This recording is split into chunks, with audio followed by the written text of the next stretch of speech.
Yan, what's up mga kabay? Lang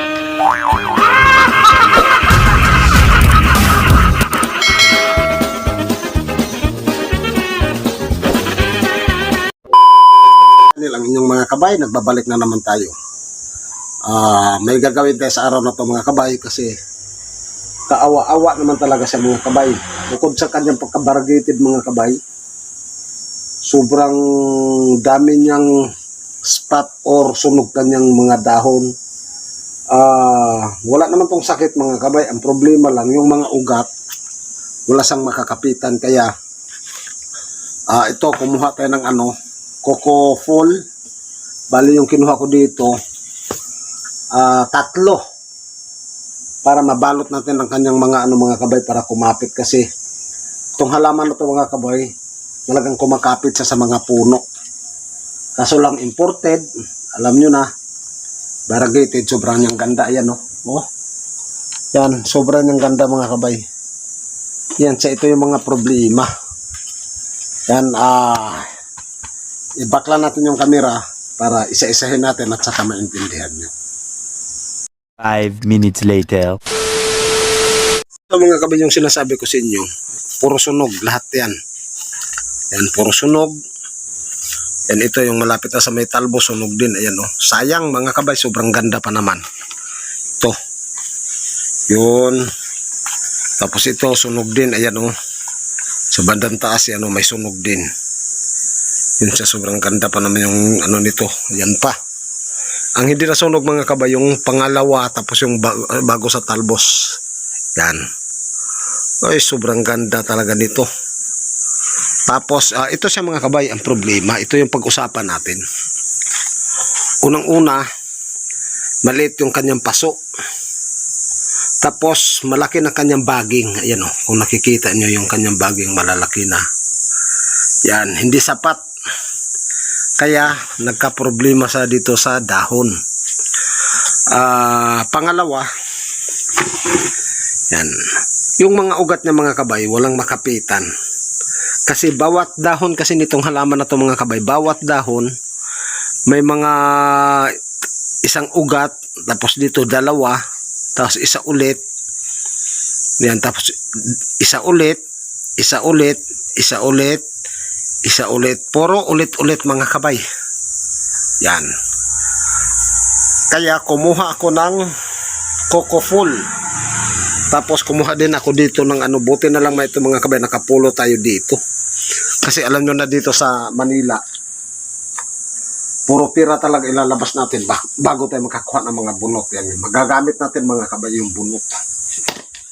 Yan, ito yung mga bago natin na namang isi-share sa inyo. Para kapag mayroon kayo ng mga ganitong klaseng halaman, may idea na kayo mga kabay. Kaya gumagawa tayo ng mga video na ganito para pagka kayo din magka-problema ng ganito, magtaka kayo, akala nyo may sakit, may punja yung halaman nyo, lalong-lalo na pagdating sa variegated, kasi masisilan sila mga kabay. Kasi karamihan kasi nito galing pa sa ibang bansa. Yan, Thailand, China, or iba kung ano-ano pang bansa yung pinanggalingan. Pagdating tala sa variegated mga kabay, sabihin ko sa inyo, tagal ko na naghahalaman, masilan talaga mga kabay. Hindi siya pwedeng pasubrahan yung sobrang daming tubig or nakulangan sa tubig. Kasi pag nakulangan sa tubig mga kabay, yun, sanhi din yan. Magkaroon din siya ng mga sunog na dahon. Yan, ang daming pagkadating sa variegated, masilan sila masyado tulad nito. Yan. Yan, ito, pagka nagdilig tayo, tuyo, wala, sunog, masusunog yung kanyang variegated. Kasi ang variegated mga kabay, sobrang nipis ang kanyang dahon. Nagtaka kayo dito, bakit dito madalas nasusunog? Yan, ito. Yan, ikot lang natin para makita. Yan. Bakit madalas masusunog yung variegated kaysa doon sa green? Yun. Ang problema mga kabay, ito kasing variegated niya, sobrang nipis. Yan, yung itong puti, yan sobrang nipis, ikumparar dito sa kulay green. Kaya kapag ka magka-problema, Pagka nakaproblema tayo dito sa kanyang suwel o yung kinakapitan ng min na ugat sa ilalim, yan ang problema, ang masusunog yung kanyang dahon. Tingnan nyo to, ito may baragitid sa baba, tapos may baragitid sa taas. Yung sunog niya nasa baragitid, wala dito sa kulay green. Yan sa kabila, ubos. Kaya gumagawa tayo ng mga ganito, mga kokopol na ikapit dito sa sa kanyang katawan. Tapos siyempre ito papalitan din natin mga kabay, yung kanyang pinagtamnan, yung paso, papalitan ko na ng malaki. Ayan, kumuha na ko ng malaki. Yan, magkasintangkad pero mas malawak ang kanyang loob. Yan, mas malawak. Okay, mag-start na tayo. Yan.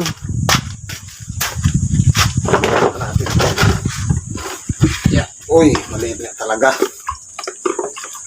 Yan, lumulusot na. Tapos, pagtanggal nito mga kabay, madali lang. Gagamitin pala natin. Yan. Ito. Yung ano nito? Ano ko lang. Yan ang gagamitin natin mga kabay. Ito siya. May halo na rin sa mga kabay na coco cubes. Tapos magdadagdag tayo yung ng ito, reko. Yung may ipa ng palay. Yan. Mix lang natin. Siyempre maglalagay din tayo ng mga kabay ng kokopit. Yan, kokopit. Paano ba to? Okay.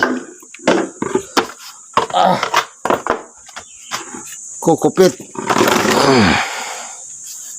Ito. Kasi kailangan talaga mga kabay gawin natin to. Yan, kokopit. Siya. Para ang problema ng halaman natin, nasolusyonan natin mga kabay. Yan maglagay natin ng kokopit. Yun, mix lang natin. Ang hirap mga kabay pagka maliit yung space. Yan. Ayan nag-mix na. Gumanda na siya mga kabay. Tapos oops, matutumba talaga siya.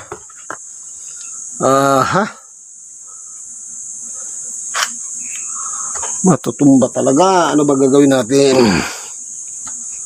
Iipitin natin yung kanyang puno doon. Yung yan. Tapos ilipat ko na sa dito mga kabay. Yan siya. Yun. Okay. Yan. Pero konti lang muna. Kasi kailangan natin bawas mamaya. Tapos siyempre ito na yung sunod natin gagawin. Yan. Kasi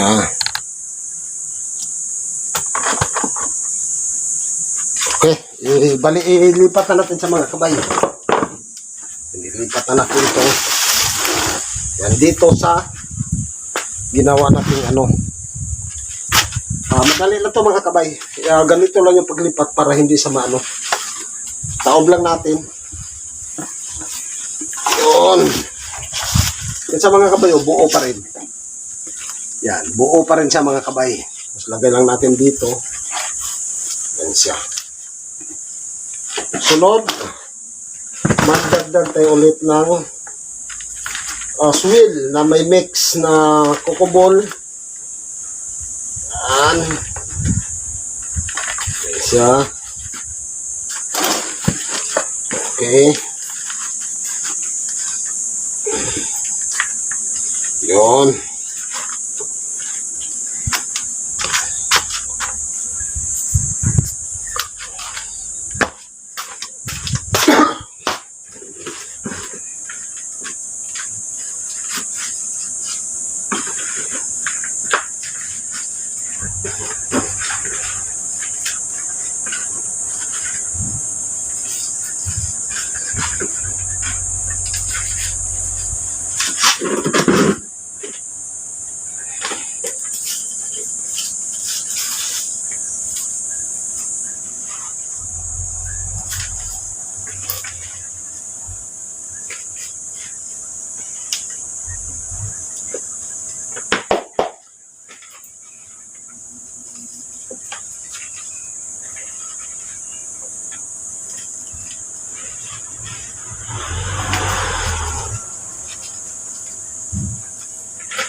Ayan na mga kabayo, napuno na natin yung kanyang bagong pot.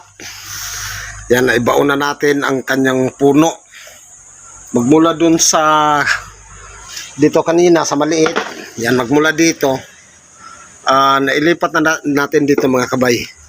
Yan, malaki na yan. Yan na yung nagiging hitsura.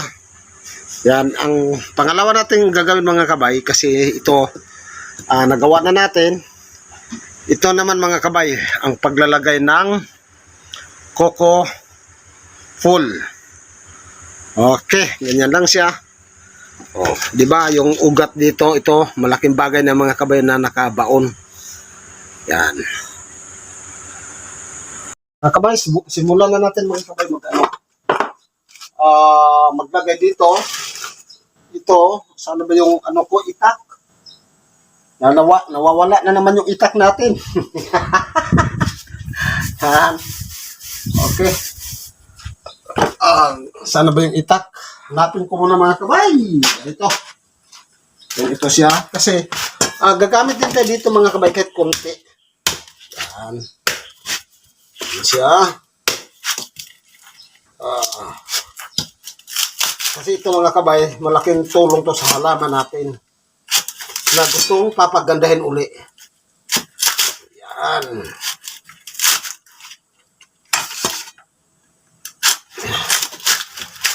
Yun.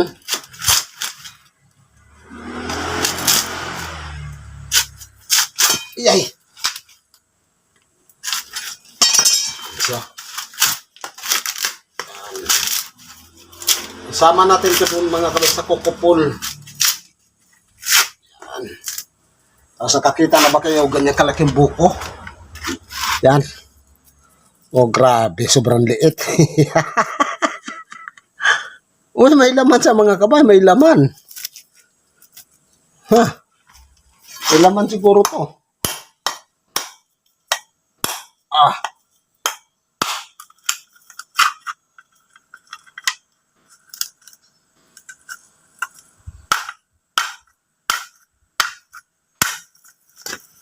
Check natin kung may laman.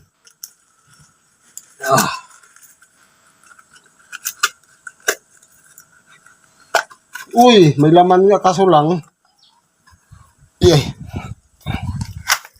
Wala na sang ano mga kami, wala na sang sabaw. Ayan o.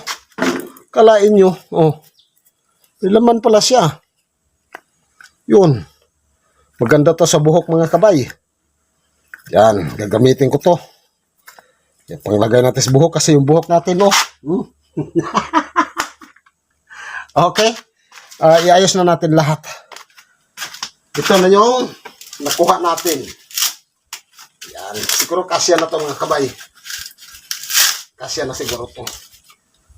Bali, ang gagawin ko dito, litan ko lang sa ng konti.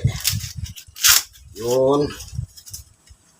Ganyan lang mga kabay, pagka magpaganda talaga tayo ng halaman, kailangan natin mag-effort. English yun. Yan. Kailangan talaga natin mga kabay, gagawin talaga para gaganda yung halaman natin. Yan. Okay. Yan siya.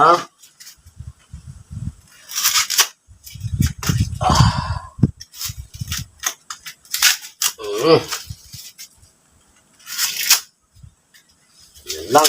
Okay, kuha na natin. Yan.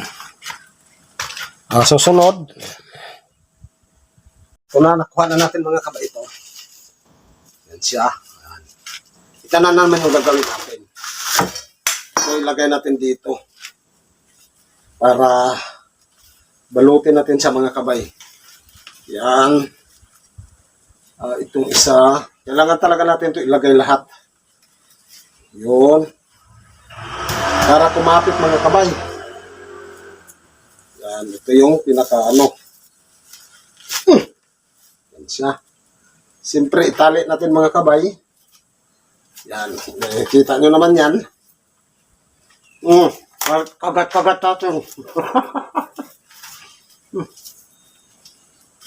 Mm.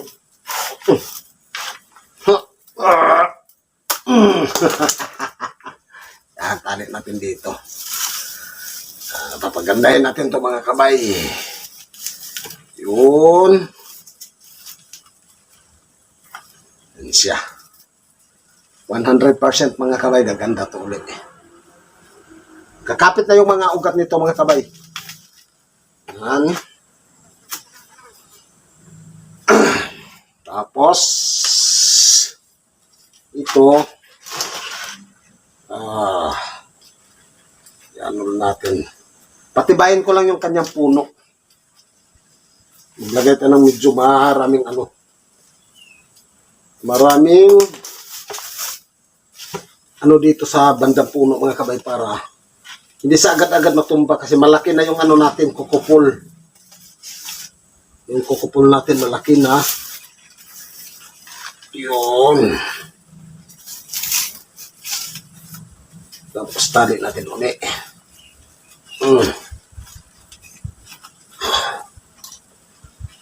Okay. Yan na siya. Ito ganito mga kabay, ididikit-dikit na natin bawat isa. Siyempre bawat dikit, tali, bawat isa, tali. Yan, ito yung matrabaho mga kabay. Kasi kailangan mo talaga itong gawin kapag gustong gumanda yung halaman natin. Tapos ito mga kabay, makapag-produce din siya ng tubig. Hindi sa basta-basta matuyo mga kabay, hindi basta-basta ma-dehydrate yung halaman natin. Yan. Tali ulit. Ay. Mira, kung isa. Yun.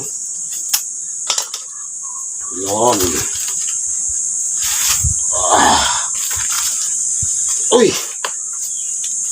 Hindi umabot.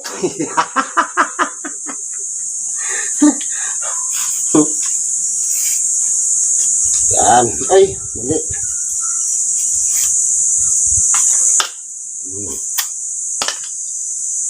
Yan siya. Hop. Yun. Okay.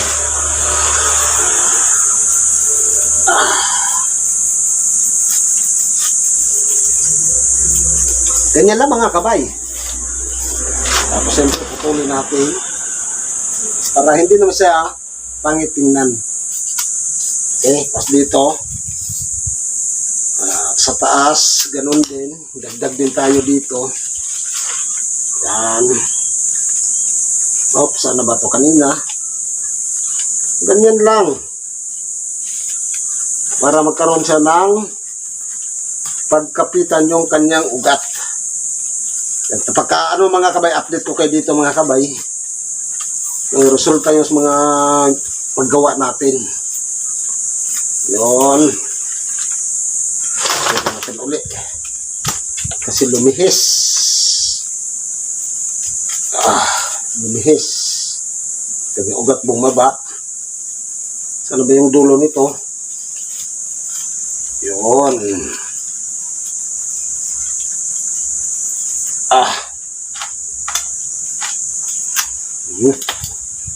Kasi titin natin kanyang ugat mga kabay. Sana huwag mabali. Dito na lang.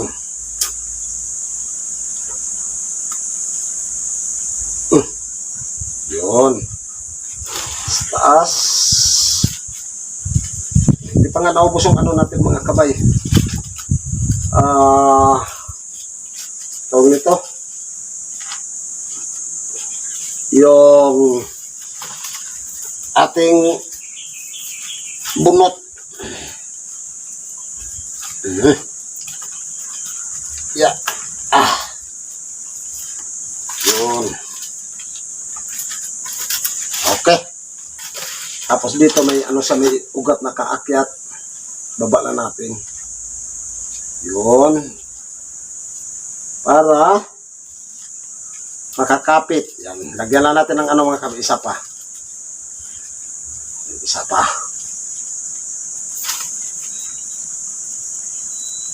Yan, ganyan lang. Yay. Tapos dito mga kabay, ilalagay na natin ito lahat. Yan, paikot. Bunot natin. Yan. Ganyan lang. Dikit-dikit lang. Ano ba yun? Oh. Yan, dito yung kakapit na mga kabay. Yan, ganyan lang siya. I-ano lang natin.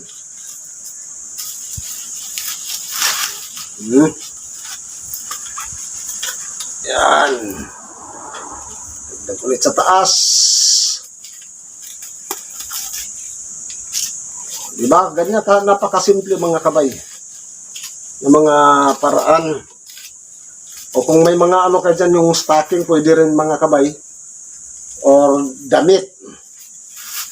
Para lang mga kabay, may makapitan yung ano, yung ugat. Yan. Putulin. Yan siya. Tali na natin. Ito. Okay. Okay na yan mga kabay. Yan na. Sulit na yan. Tapos dito para hindi sa matumba, butasan ko yung ano, balde.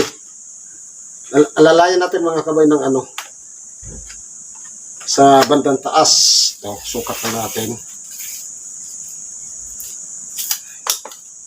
Kailangan mga kabay, marunong ka talaga gumawa ng paraan. Yan. Kapag ka hindi mo siya anuhan, ito, lura natin. Yan.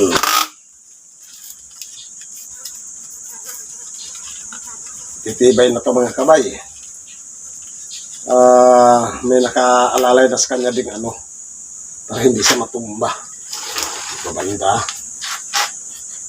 Ganyan lang, binutasan natin yung ano, yung bandang bunganga ng balde.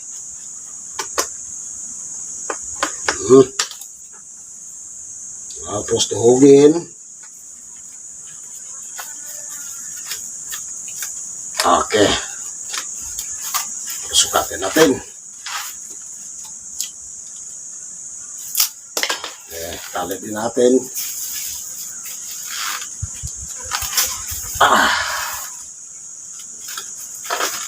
Yun. Tibay na nito. Dito basta-basta matumba mga kabayan. Ito, kabila, isa na lang.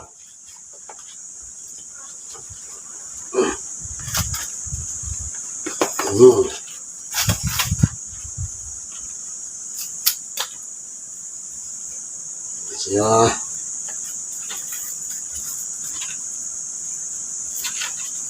Tapos diligan natin ng ano mga kabayo, pinaghugasan ng bigas yung sa sinaing mamaya. Okay. Wala na, tibay na.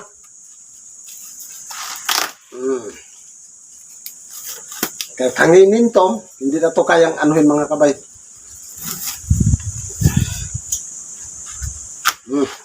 Ano yan? Oh, grabe, solid. Magkano tapos ito, kasi may gagawin pa tayo. Yung buko na maliit, napakalaking tulong pala mga kabay. Tapos ang kanyang laman, ito, gagamitin ko ito mga kabayan, lagay ko lang sa dito. Itong ano natin. Na siyempre dito mga kabay, marami ng kalat. Kailangan natin linisin. Yan. Ayos ko lang yung ano natin, tali. Kasi yung tali, napakalaking tulong to. Tabi din natin. Yan ito, kalat. Ang daming kalat. Siyempre, maglinis muna ako mga kabay kasi mamaya pagalitan tayo ng boss. Tingnan natin ano. Saan na ba yung walis? Ito. Walis lang tayo. Siya.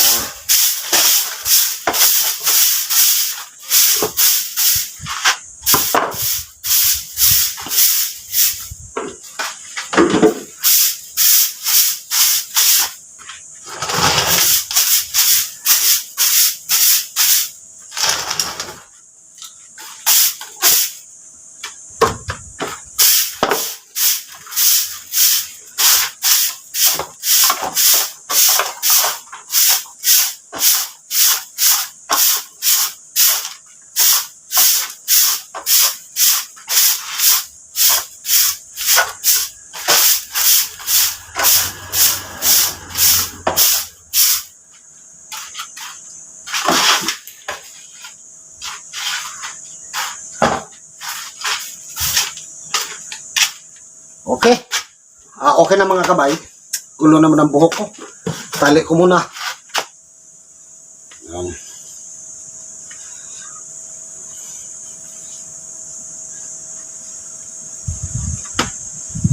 Yan, okay na. Ito siya. Yan, okay na sa mga kabay. Ito na sa ngayon. Yan. Ito mga kabay, naglagay ako ng tali talaga. Yan, ito. Inano natin dito sa balde, bunganga. May isa.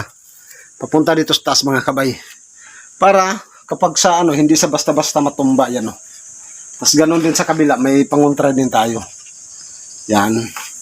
Ito sa mga kabay, okay na siya talaga. Yung natin.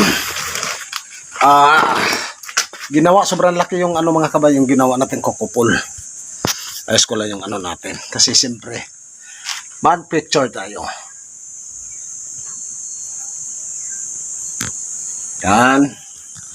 Bako lang yung camera mga kabay para mas paliwanag ko sa inyo ng husto. Yan, ito. Ito mga kabay, sobrang laki na ng kanyang kukupol. Kasi ito nga binalot natin ang kanyang katawan, ayan binalot talaga natin yan mga kabay. Yan, binalot natin yan. Para ito mga kabay, na siya. Ganito na siya lahat. Yan, titingnan natin kung ilang months, kung gaganda ba talaga siya, kung effective ba talaga yung ginawa natin para doon sa mga ugat. Kasi, bawat dahon kasi mga kabay, may ugat siya. Tapos, unang-una, nagpalit tayo ng itong pinagtamnan sa kanya, yung pinakapaso. Yan. Ito, malaki na siya, malalim. Tapos, yung kanina na isang stick lang na kukupol, nagdagdag pa tayo ng 3, nagiging 4 na sa mga kabay. Yan. Mas gwapo pala ako dito sa pagka-itali yung buhok. Kanina parang ang gulo ng buhok natin. Yun. Sana success to. Huwag kayong mag-alala mga kabay sa natin. I-update ko kayo dito sa natin. Bagong ginawa. Yan, sana natuwa kayo sa video natin. Sana huwag niyong kalimutan na paki-like, paki-share. Saka pakipindot na lang yung notification bell para pag may mga bago tayong upload na video para tayo kayo naka-update. Saka pa-subscribe naman mga kabay para ganahan din tayo gumawa ng mga maraming video, maraming pag-share siyempre. Alam niyo naman yung mga kabay nyo, mahilig na sa laman, sa mga pagtatanim ng gulay, kung anong klaseng gulay, yan, ginagawa natin lahat. Dito, marami pa tayong gagawin mga kabay pagka wala lang kaming biyahe si Bossing. Kasi bilang isang family driver, nandito tayo sa Manila, nagsusumika para sa pamilya natin. Okay? Hanggang dito na lang yung mga kabay. Maraming salamat talaga sa inyong lahat sa patuloy na pag-support. Yan, pasensya na hindi tayo nakapag-shoutout kasi kakabalik lang natin mag-vlog uli. Sana matuloy-tuloy ito. Marami pa tayong manggawang video sa iba't ibang varieties ng mga halaman. Yan, wag talaga kayong makalimot sa akin mga kabay. Tsaka ingat, God bless atin lahat. Magandang hapon.